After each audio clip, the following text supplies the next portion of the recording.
This is a fact no one can deny that resumes are hard to write even when you're great at what you do. And that's the irony, right? So the more experienced you are, the harder it is to fit all in 1 or 2 pages. So precisely what you start doing is to list out all your tasks. You try to use a safe language. You keep it formal and professional, of course, and you end up with something that's accurate but forgettable. And then comes the worst part, which is the silence from recruiters. Absolutely no callbacks, no feedback, just a growing feeling that maybe you're doing it wrong, but no one's ever told you how. So today I want to talk you through the resume mistake I see over and over, especially from smart, capable, mid-career professionals who are just trying to get noticed. And here I'm not going to share any gimmicks or hacks.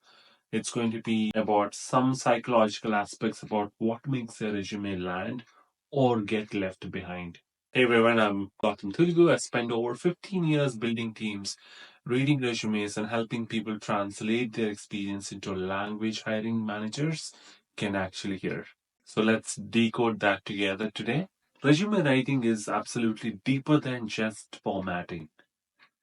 So most resumes I read are written from a place of defensiveness.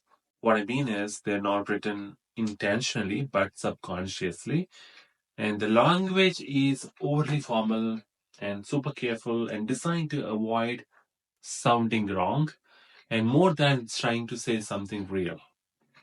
And I get it. When you have been ghosted a few times, or you're applying from outside Canada, or coming off a career break, of course you want to be careful. But the end result? A resume that sounds like this: responsible for cross functional collaboration and project execution alignment with stakeholder goals. Now, let's pause here. So, would you ever say that sentence out loud to a friend or a colleague at work? No, because it's not how you talk, right?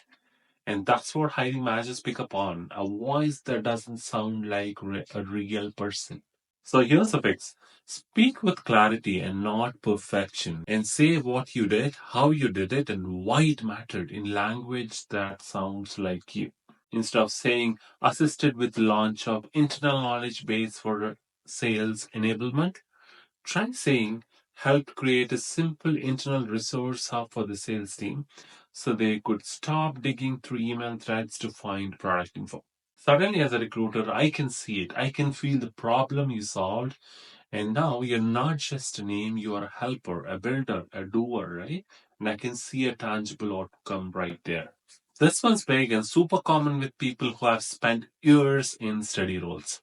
We get used to describing what we were assigned to do, but not what we changed.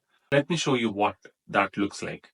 A typical resume build that I often see is managed onboarding and orientation process for new hires. So, but did it work? Did you improve it? Did it help people more confident or supported? Instead of that, try this one. Redesigned onboarding after noticing new hires felt overwhelmed. Broke it into 2 phases and added check-in calls. Retention increased in the first 90 days. So here in this one, you didn't just manage onboarding. You made it better. You observed, you adapted, and you had an impact, which is clearly a tangible result, right? And here's a quick framework to do this. For every bullet point, ask what was happening before? What did I do? What changed because of it? That simple reflection adds depth without exaggeration. And here's a quiet truth no one talks about. Recruiters are not looking for the most impressive person. They're looking for someone they can easily explain to the hiring manager. Because if your resume is packed with fancy terms, vague metrics, and senior sounding language, but no clear thread, as recruiters, sometimes we freeze. Because we can't summarize you and we can't sell you to the hiring manager. And if we can't summarize you, we don't forward. It's that simple. So instead of trying to cram in every keyword and buzzword, think about this. What do you want to be known for? What's your through line? What's your actual superpower? Let's say you have done operations, admin, and people coordination. Instead of trying to fit yourself into whatever the job post wants, try this in your summary. In every role I've held, whether in operations or coordination, I've been the one making complex processes feel simple and human. That's the thread I bring into every team I join. And now, as a recruiter, I understand you. Now, I remember you. A lot of resumes look great, clean formatting, bullet points are aligned, but they don't tell me what kind of person you are to work with. Do you take initiative? Do you care about people? Are you someone who notices small inefficiencies and quietly fixes them? Those things won't show up in your title. They have to show up in your language. Instead of saying coordinated stakeholder meetings and follow ups, try noticed our stakeholder meetings often ended without clear action. I started sending follow up summaries and assigning next steps.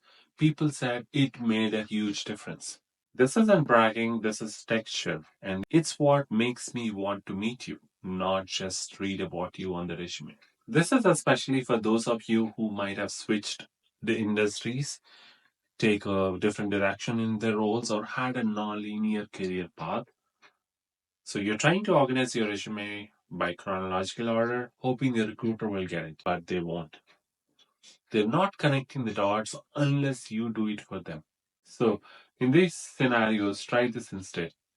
Start your resume with a small narrative summary, just 2-3 lines, something like, over the last 10 years, I've worked across tax, education, and public service.